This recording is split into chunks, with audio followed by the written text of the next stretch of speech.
The best gift would be if the old woman just disappeared already. That's what my son said. On his 28th birthday, in front of a dozen friends. About me, I was standing at the patio door, carrying his favorite chocolate cake, 3 layers, hand-mixed ganache, golden candles waiting to be lit, and the wrapped box holding his grandfather's vintage watch. I didn't even blink at first. I thought maybe I'd misheard. But then he laughed. Seriously, it's like she's always hovering, like a ghost, just vacuuming and judging, someone snorted. Is she even paying rent? She owns the house, another voice replied. Or at least she acts like it. And Nathan, the boy I carried for 42 hours of labor, the man I housed, fed, defended, and mourned with after his father died. He laughed and said, "She's just a guilt trip on legs." I stood there for a long moment, 1 foot over the threshold of the life I thought I still had. The cake was warm in my hands, the frosting barely holding against the August heat. I'd piped his name on it this morning while humming the lullaby I used to sing when he had night terrors. My hands didn't shake. Not yet, Brielle's voice chimed in. When's she finally moving out, anyway? Nathan replied, God, soon, I hope. She's not exactly in demand on the rental market. Laughter. Even louder this time. I didn't cry, I didn't scream, but something in me shifted. A snapping sound I didn't hear so much as feel. Something invisible but final. I backed away from the door like it had burned me. Silent, controlled, unseen. I placed the cake on the kitchen counter without smudging the frosting. The gift beside it looked absurd now, wrapped in the same gold ribbon I'd used for his high school graduation. I'd planned to give it to him after dinner, with a speech about how proud his father would have been. Now I just stared at it. I don't know what hurt more, his words or the ease with which he said them. The way he spoke like I wasn't a person, but an obstacle, a nuisance, furniture. I used to tell myself he was just lost, grieving, that he'd come back to himself eventually. But that wasn't grief I heard out there. That was contempt, mockery, and it wasn't new. It was practiced. The funny thing is, I didn't even feel angry yet. What I felt was clarity, the kind that only comes after you've been pretending not to see for too long. I glanced at the clock. 3:57 p.m. The guests would be full of cheap beer and borrowed confidence for at least another hour. They had no idea they were celebrating under a roof I still legally owned, a roof I could sell out from under them with one notarized signature. I walked to the drawer where I kept my spare keys, pulled them out and tucked them into my cardigan. Then I opened the cupboard, took out a single match and laid it beside the cake. 1 match, 1 hour. That was all I needed. If the best gift I could give him was my disappearance, well, I was about to give my son exactly what he asked for, just not in the way he expected. Then I started to remember. A week before his birthday, I'd come home early from the pharmacy. The headache hadn't let up for days, and I didn't want to deal with the crowded waiting room, so I picked up my refill and came straight back. I hadn't meant to eavesdrop. I wasn't even trying to be quiet. But as I walked up the front steps, I heard her voice through the open window. Brielle. So, when is she moving out? She said it like she was asking about the weather. Like I wasn't a person, like I wasn't sitting on the deed to the house they were living in rent-free. Nathan laughed. Not a nervous laugh. A confident one. Soon, he said, I'm working on it. I didn't move. I stood there, frozen on the porch, heart thudding in my ears. I thought maybe she meant someday. A casual, harmless question. Maybe she was just being thoughtless. But now, days later, those words kept echoing in my mind, and they felt different.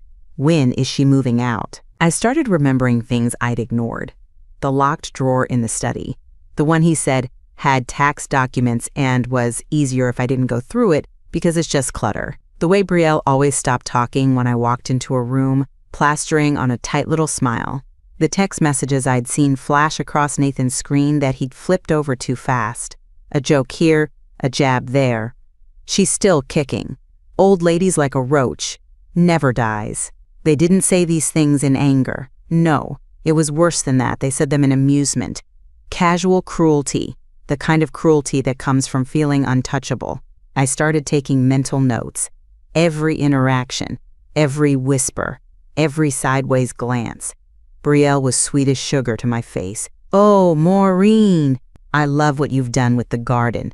Except I hadn't touched the garden in weeks. She knew that. She was just keeping me soft, docile, foolish. She kissed my cheek when she left, but she didn't know I saw her wipe it off on her sleeve as she walked down the steps. The next morning, I made myself coffee and sat in my favorite chair. It had belonged to my mother before me. She raised 5 kids in it, drank black coffee, buried a husband, and still outlived everyone who underestimated her. I asked myself the question no mother wants to face. What if your child is the villain in your life story? And I answered it. Then you stop playing the victim in theirs. I started looking differently, listening harder, and what I saw wasn't a young couple struggling to find independence. It was 2 opportunists circling the same vulnerable target, me. They assumed I wouldn't fight, that I wouldn't dig, that I wouldn't notice. But that was their first mistake. And they'd already made too many. They didn't see the quiet calculation building in my silence. They didn't see me watching them from the hallway mirror when they thought I was asleep. They didn't see what was coming. Brielle thought she had a partner in my son. And maybe she did. But what neither of them realized, what they never bothered to ask, was how much I had protected him from himself over the years, from debt collectors, from his own foolishness, from consequences.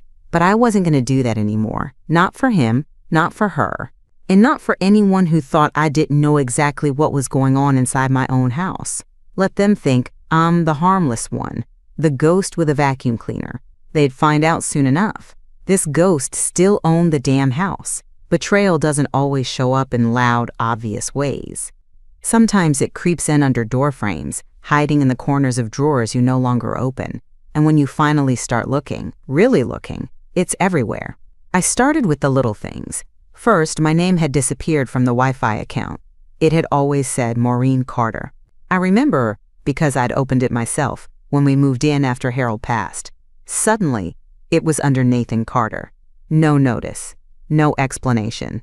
Then I realized my Netflix profile was gone, the one I used to watch old black and white films. It had been replaced with one labeled guest, as if I were just passing through. My bedroom door, always closed when I left the house, was sometimes open when I returned. At first, I told myself it was just my memory. Maybe I'd left it ajar. Maybe a breeze caught it. But the house was still, the windows were shut, and my perfume bottle had moved 3 inches to the left. The straw that snapped the illusion was a bank envelope. I found it stuffed under the recycling, my name on the address line. But when I opened it, I saw a joint account statement, one I never signed up for. It listed both of our names, mine and Nathan's, but I hadn't authorized anything like that. And Nathan didn't have a job, not a real one, not in over a year. So how was money flowing in and out of an account with my name on it? I remember standing there at the sink, clutching that envelope, staring out the window as Brielle laughed at something on her phone. She was curled up in my patio chair, like she owned the view. Her shoes were kicked off, feet up, sunglasses too expensive for someone who forgot her half of the grocery bill 3 weeks in a row. I was done doubting myself, done second-guessing. My instincts had never failed me. They'd just been buried beneath years of maternal guilt and hope. Hope that Nathan would come around. Hope that the boy I raised was still somewhere under the smugness and entitlement. Hope that I wasn't just a stepping stone being used until it crumbled. But the truth was louder now. He wasn't just drifting, he was plotting. And he was doing it right under my roof, with someone who smiled in my face and whispered about me behind closed doors. So I began my own whispers. Quiet movements, unseen hands. I started taking photos of documents left on counters, of my prescription bottles that somehow had fewer pills than I remembered. I counted them twice a day and kept the numbers in a notebook no one knew existed. I checked my credit. I checked property records. I checked passwords. And then I checked the locks, not just on my doors, on my life. I realized I didn't know when Nathan had last called me Mom without it being followed by a request. I couldn't remember the last time he'd said thank you, or looked at me like I was a person, not a meal ticket, not a roommate to be phased out. I sat in my room, the door locked for the first time in years, listening to him laugh in the kitchen with Brielle. My laughter was gone, my voice was gone. But what they didn't know, what they never considered, was that while they were laughing, I was writing down everything. I was building something in the dark. Not a plan for revenge, a record of betrayal. And soon, that record would speak louder than their gossip, louder than their mockery. Soon, they'd understand. The old woman wasn't disappearing. She was documenting. And when the moment came, it wouldn't be loud. It would be legal. It was 4:14 p.m. music thudded through the walls. Someone had switched the playlist to some half-drunken hip-hop throb, like the beat itself was a warning I could understand better than they ever would. I moved silently down the hallway, every step measured, steady. I didn't need to rush. I already knew where I was going. The study. Nathan had told me months ago that the drawer on the left side of the desk was just old paperwork and not worth digging through. When I'd tried once before to open it, I found it locked. Cheap lock. Office grade.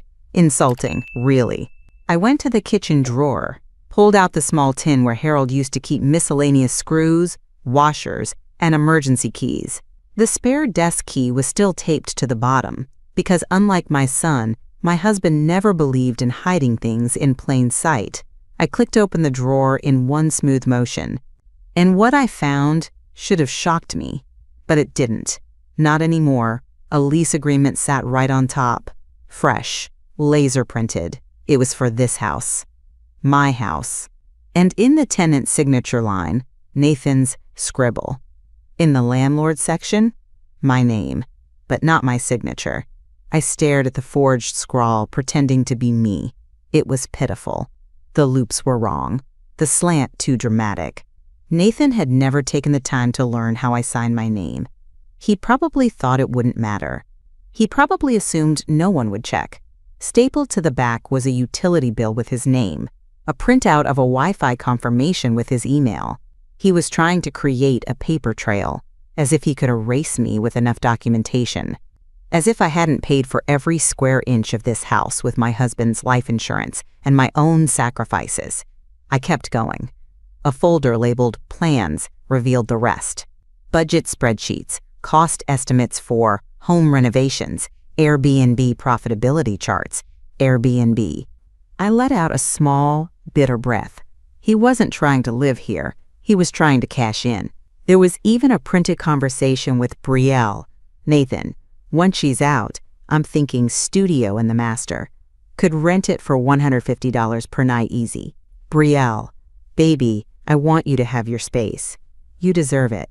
Nathan, she's already slipping. Lost track of her meds last week.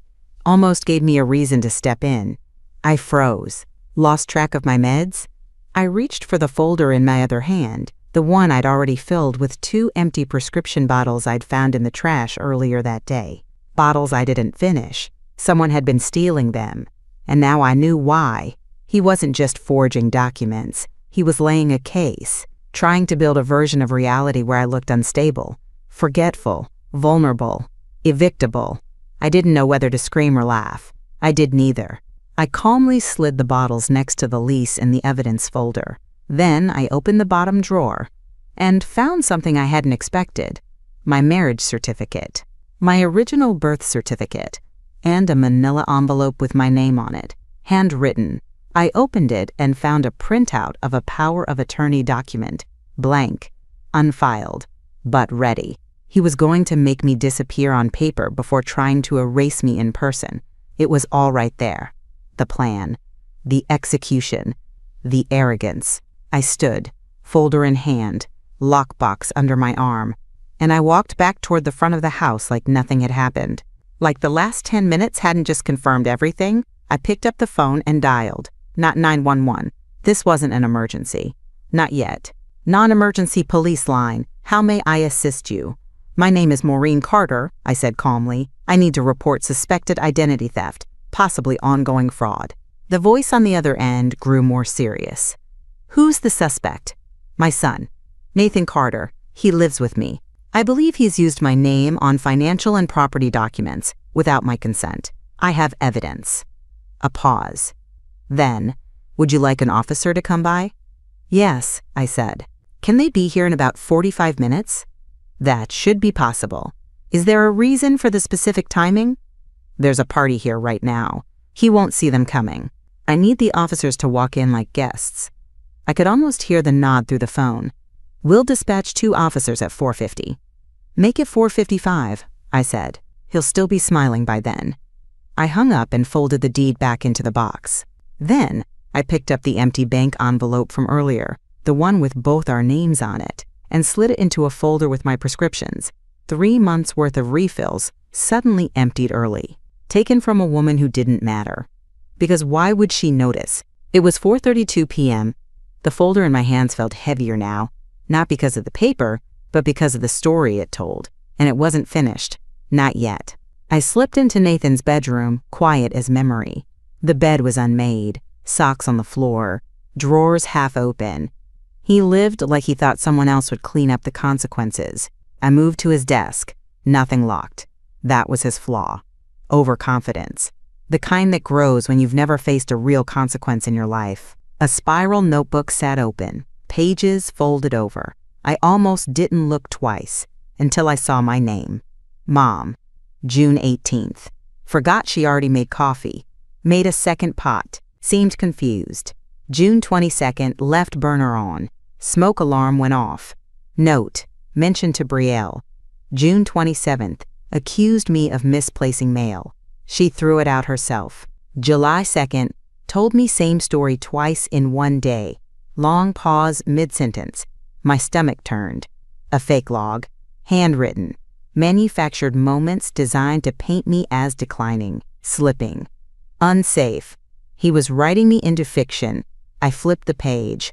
The title at the top read, Conservatorship Path Timeline Options. If she slips again in front of Brielle, right pointing arrow, start the talk, ask about doctor's eval late July, mention memory concerns to neighbor casually, call elder law firm for guidance if no progress by August goal, soft landing, right pointing arrow, power of attorney, right pointing arrow, transition her out by fall. I had to sit down. He wasn't just waiting for me to fade. He was engineering my disappearance. The missed keys, the moved perfume bottle, the open bedroom door. That wasn't forgetfulness. That was staging. Psychological sabotage. Little shifts to make me second-guess myself and make it easier to prove I was unfit. And Brielle was part of it. The same woman who smiled at my cake, kissed my cheek, and made jokes about thrift store shoes when she thought I couldn't hear. I opened the drawer next to his bed, and that's when I saw it. My pill box. Not empty, reorganized. Monday's pills in Thursday's slot. Vitamin D swapped with an old blood pressure med I no longer took. The whole box tampered with. Just enough to confuse someone. Or make them look confused. It was chilling. Intimate. Like someone had been inside my mind, rearranging the furniture. There was a printout under the pillbox. An email confirmation from a website I'd never visited. Subject, Care Assessment Appointment Request. Confirmed Maureen Carter, age 67, requested by Nathan Carter, son, cohabitant, inquiry reason, noticing cognitive changes, possible dementia onset, seeking placement advice. Placement, he was trying to place me. Into a home, into a diagnosis, into silence. And what was I doing? Baking him a birthday cake. I placed everything carefully in my folder. Logbook, email, the tampered pillbox, and walked out of the room. I didn't slam the door. I didn't scream. I smiled. Because now it was all in my hands. He had spent months building a case against me, faking stories, telling others I was slipping. But what Nathan didn't realize, what boys like him never realize, is that the minute you try to rewrite a woman's story, you make her the author. And I was writing my ending now. I returned to the kitchen without rushing. There was nothing left to uncover, nothing more to doubt. The folder under my arm held every thread of his betrayal. And still, there sat the cake, untouched, perfect, mocking. I walked over and stared at it. I had piped, "Happy birthday, Nathan," across the top in gold frosting this morning, humming quietly to myself. I remember thinking, he may be distant lately, but he's still my son. He'll feel that. And now I knew exactly what he felt. Greed, entitlement, contempt. But not love. Never that. I reached for the candles, 28 gold tapers, and one by one, I plucked them out of the soft ganache. They made tiny holes as they left, leaving the surface imperfect. I didn't smooth them over. Let it show. I cut a clean slice. Just one. The kind I would have served him first. The corner piece with the piped star I always made special. But I served it to myself. I sat at the table, alone. No plates set, no party streamers. Just me and the ticking clock, and the final lie of the day. This beautiful, stupid cake. Outside, his laughter rang out again. Loud, careless, sharp as broken glass. I looked through the window and saw him leaning back in my patio chair, beer in hand, talking animatedly to a girl in a red dress I didn't recognize. Brielle was nowhere in sight. It struck me how at ease he looked, like nothing in the world could touch him, like he'd already won. He had no idea that his party, the music, the beer, the flirting, the false sense of security, was being hosted by a woman who had just dug her own son's grave in a manila folder. And he had no clue that the police were already on their way. I chewed slowly, not out of nervousness. There was nothing left to panic over. I had made my calls, collected my evidence. I'd even taken photos of everything, sent copies to my lawyer with a time-stamped email. The gears were already turning. He could have taken my kindness and built a life. Instead, he took my kindness and tried to bury me under it. He mistook my aging for weakness, my silence for surrender, my presence for permission.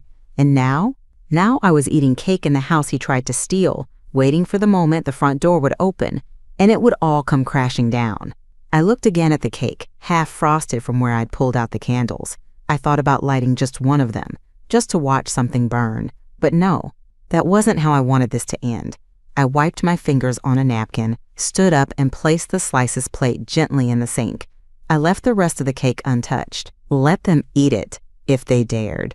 I stood just behind the kitchen curtain, half shadowed in the light, when I saw it. Nathan, leaning against the fence, beer in one hand, my car keys dangling from the other.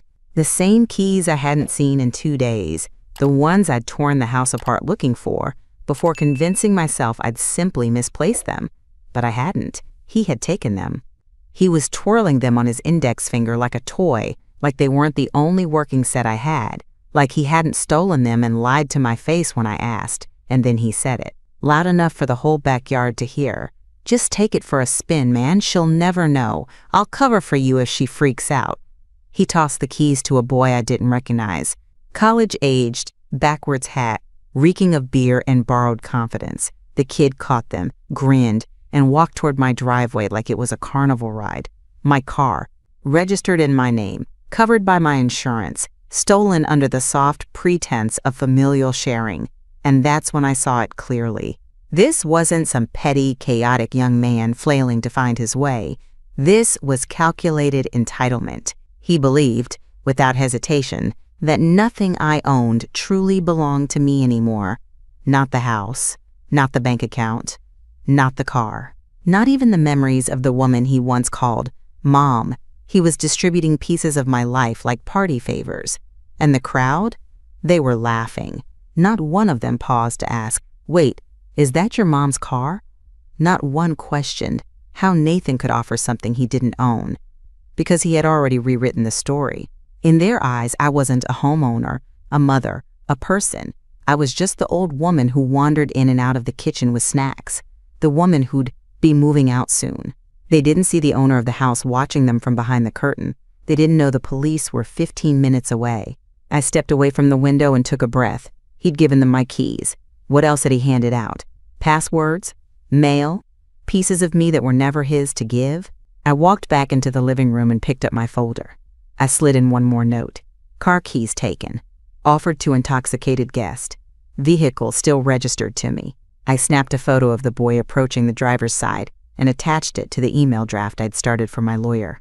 Time-stamped, labeled, clear. Because while Nathan played king in a sandbox, I was collecting evidence with the precision of a prosecutor. 4:47 p.m. The music had shifted. louder now. Someone had brought out a Bluetooth speaker. I could hear the bass vibrating through the floorboards. Laughter spilled into the house like oil, slick, messy, staining everything it touched. And still Nathan laughed. Still he smiled. Still he believed I'd just take it. He didn't know that the keys he'd stolen weren't just for my car.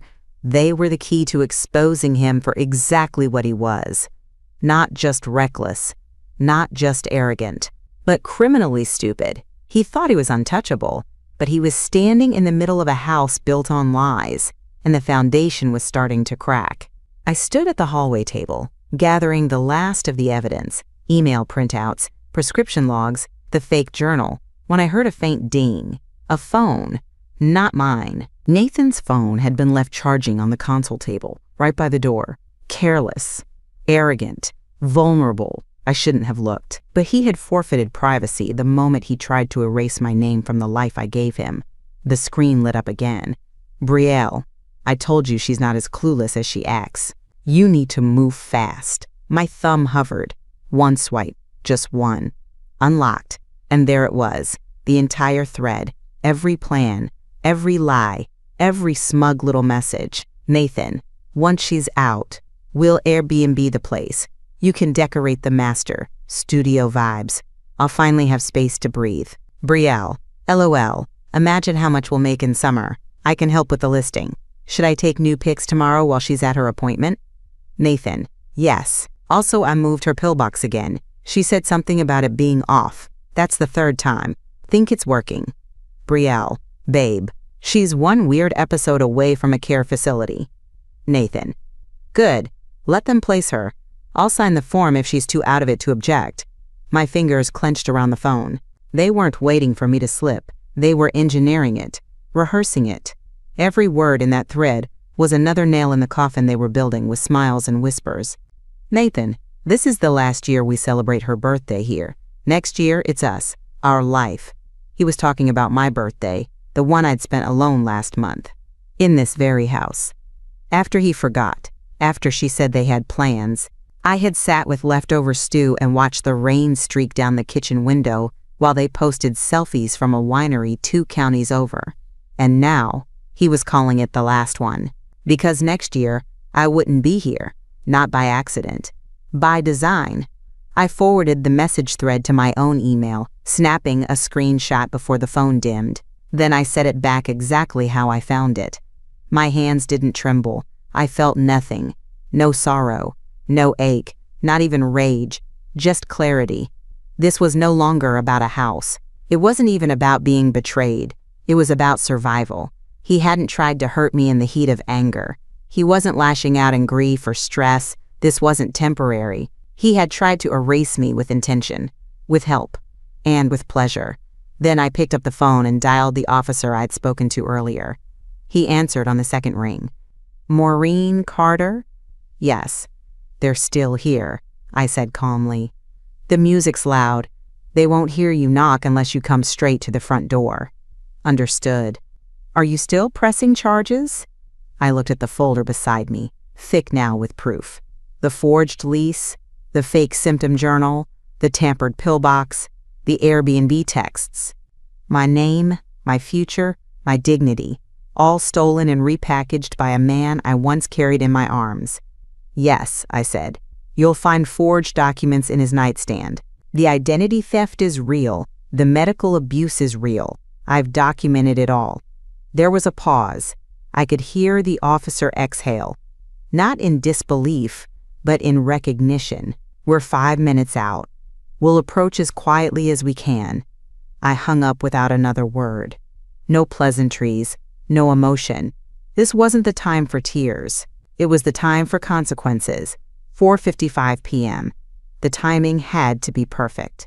I slipped out the front door and looped around the side yard, letting the laughter guide me like a compass. The party was still in full swing. Cheap beer, loud music, and plastic chairs sagging under people who would never remember this birthday for the cake. I stood just behind the hedges for a moment, watching. Nathan was holding court like a king of concrete and lies. His sunglasses were perched on his head now, shirt half buttoned, leaning into Brielle as if he hadn't signed away every ounce of trust I'd ever given him. I smoothed my blouse and stepped onto the patio like a guest arriving fashionably late. A few heads turned. Most didn't. I wasn't part of the celebration anymore. I was the wallpaper, the maid, the placeholder until the real fun could begin. Nathan's eyes met mine, and for a split second, I saw something flicker. Not guilt, never guilt, but a twitch of annoyance, like I'd ruined the rhythm. I smiled anyway. Wide, warm, controlled. "Hi, sweetheart," I said, just loud enough. He didn't answer at first, just glanced at Brielle, who smirked and took a long sip from her red cup. I took a step closer, folding my hands neatly in front of me. "I overheard what you said earlier," I continued, voice light, "about the best gift being if I disappeared." That made him pause. The smirk faltered. "Oh, come on," he muttered, forcing a laugh. "Don't be so dramatic, Mom. It was a joke." Brielle giggled beside him, leaning in like this was some cute misunderstanding. "You know he didn't mean it like that," she cooed. I tilted my head slightly. Of course.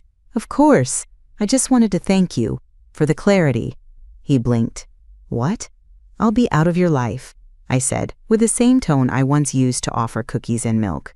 "Just like you wanted." The silence was instant. Delicious. A couple guests looked up from their phones. One girl stopped mid-bite. The boy Nathan had given my car keys to was back in the yard now, tossing them lazily between his hands, his face suddenly pale. Nathan narrowed his eyes.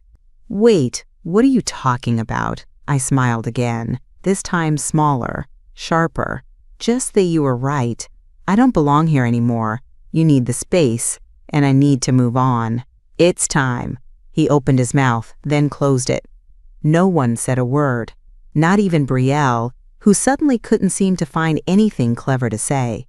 I turned without waiting for a reply, walked across the patio, stepped back into the house, and locked the door behind me. I stood there for a moment, hand still on the knob, pulse steady. That was the moment I realized I wasn't angry anymore. I wasn't even hurt. I was done. Done being the rug they wiped their plans on. Done being the woman they smiled at while plotting her removal. I had given him the illusion of victory, handed it to him like a wrapped present, let him taste it for exactly 2 minutes, because in 2 more, the knock would come, and the only person disappearing today wasn't me. 4:59 p.m. I stood in the darkened hallway just beyond the kitchen. The house was still, except for the throb of bass outside and the low hum of voices. They thought I had gone back to sulk, or maybe to pack. Maybe Brielle thought I was off crying somewhere, swallowing my dignity like cold soup. But I wasn't. I was waiting. One candle flickered on the kitchen table. The half-eaten cake sat untouched, a single slice missing. Mine. My goodbye had already been said. The real show was about to begin.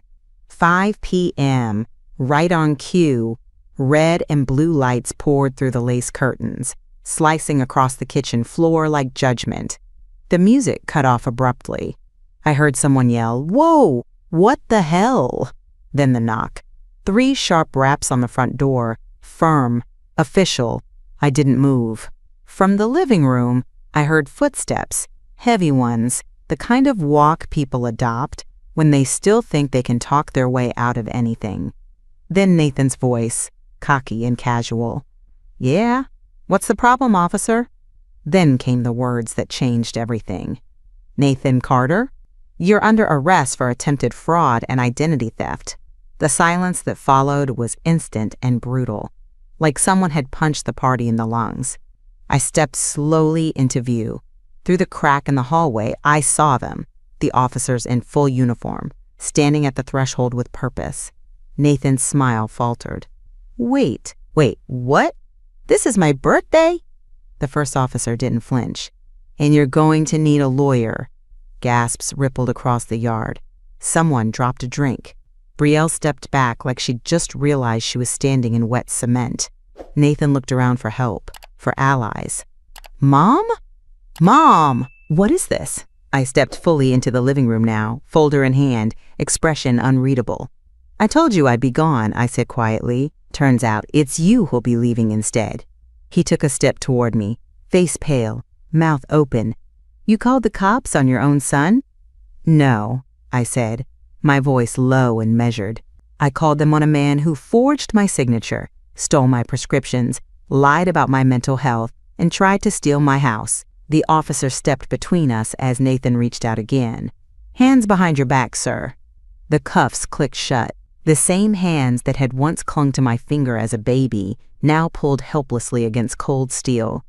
"I didn't do anything? This is insane," he shouted, twisting, panic rising now like smoke from a fire he swore he didn't start. I handed the officer my folder. There are text messages, a fake care appointment, forged lease documents, altered pill bottles, and logs he made about my so-called confusion. I've sent it all to my attorney. Brielle looked like she wanted to melt into the grass. One of the guests backed away toward the sidewalk, whispering urgently into his phone. Nathan turned once more, desperate. "You're ruining my life," I met his eyes. "No, Nathan, I'm saving mine." They walked him out in full view of everyone, cuffed, small, defeated.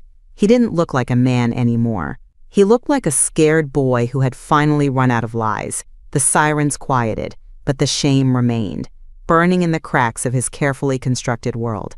The cruiser backed out of the driveway slowly, the gravel crunching beneath it like bones. I watched it go until it vanished around the corner, taking everything I'd built my life around with it. And I didn't cry. A few partygoers slipped away without saying goodbye. No one made eye contact. Someone coughed. Another muttered something about needing to check on the dog. The backyard emptied like a funeral no one meant to attend. I stepped back inside and closed the door behind me, locked it. Deadbolt. Chain. Then I exhaled. It was the first full breath I'd taken in months. Thanks so much for watching. If you enjoyed the video, please hit that like button, share your thoughts in the comments, and let me know which city you're watching from. I'd love to see how far this story travels. And don't forget to subscribe to the channel and check out my other videos.